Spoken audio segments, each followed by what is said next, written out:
डोंबिवलीमधला डोंबिवली पश्चिम सम्राट चौक हा जो परिसर आहे, या परिसराच्याच तिन्ही ज्या आजूबाजूच्या जे भाग आहेत, नवापाडा असेल, ठाकूरवाडी असेल आणि हा इथला भाग असेल, या तीन भागांमध्ये तीन जे आहेत ते राहत होते. हेमंत जोशी, अतुल मोने आणि संजय लेले हे तिघं राहत होते. हे तिघंही सख्खे मावस भाऊ आहेत. यांनी सगळं ट्रिप जी आहे ती पूर्णपणे प्लॅन करून गेले होते. 2 दिवसापूर्वी तिथे पोहोचले होते.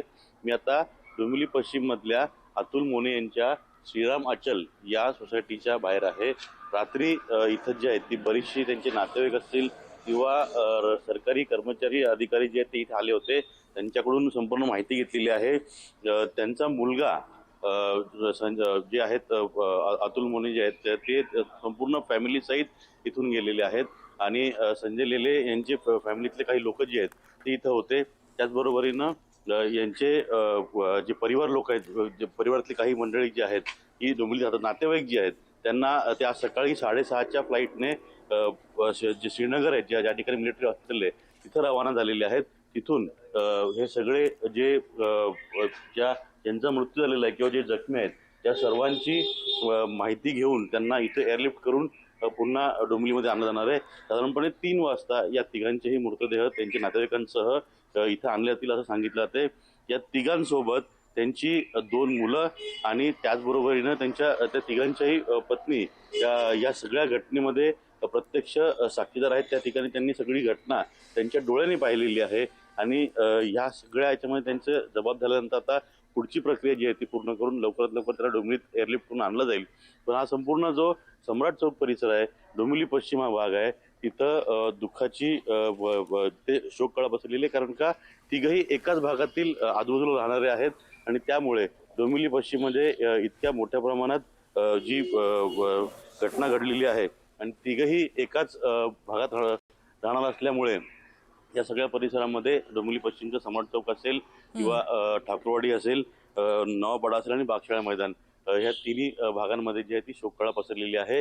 थोड्याच वेळापूर्वी जी माहिती मिळाली होती की संजय लेले यांचे परिवारातले काही लोक जे आहेत, जे सदस्य आहेत ते घरी होते आणि त्यांना इथून खासगी विमानानं काश्मीरला पहाटे 7:30ची फ्लाईट होती. त्या फ्लाईटने त्यांना श्रीनगरला रवाना केलेलं आहे.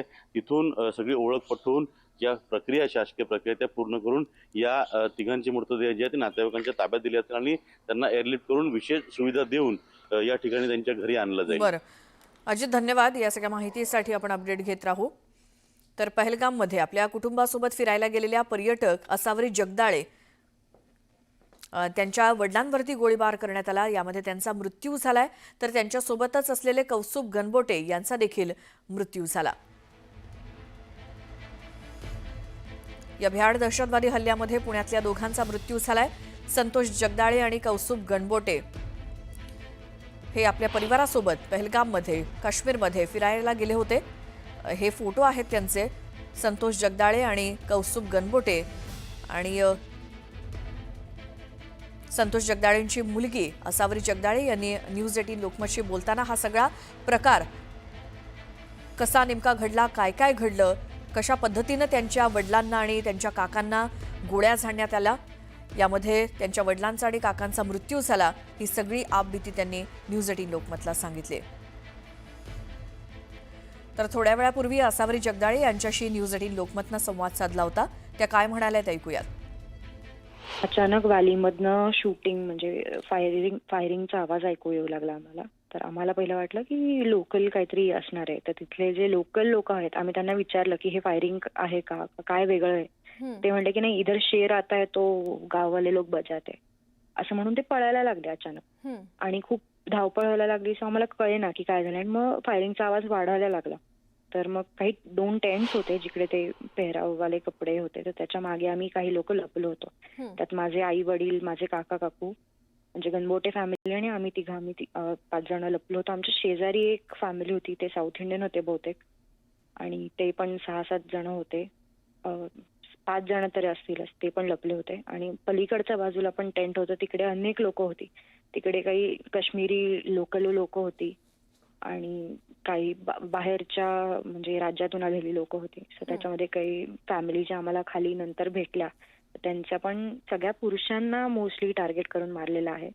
आणि त्यांना फक्त हे विचारलं गेलं की तुम्ही हिंदू आहात का, आणि तुम्हाला तुमको अजान पढ़ना आता है क्या, तुम मुस्लिम हो क्या, नहीं हो तो तुम अजान पढ़ के बताओ, और तुम लोगों ने मोदी जी को सर पे चढ़ा के रखा है, मोदी जी हमें हमारे मजहब को खत्म करना चाहता है, हमें बदनाम करने पे लगे हुए हैं, आप लोग वीडियोस बना के डालते हो कि आप हम आपके बच्चों को और आपकी औरतों को मारते हैं, हमने कभी किया है ऐसा.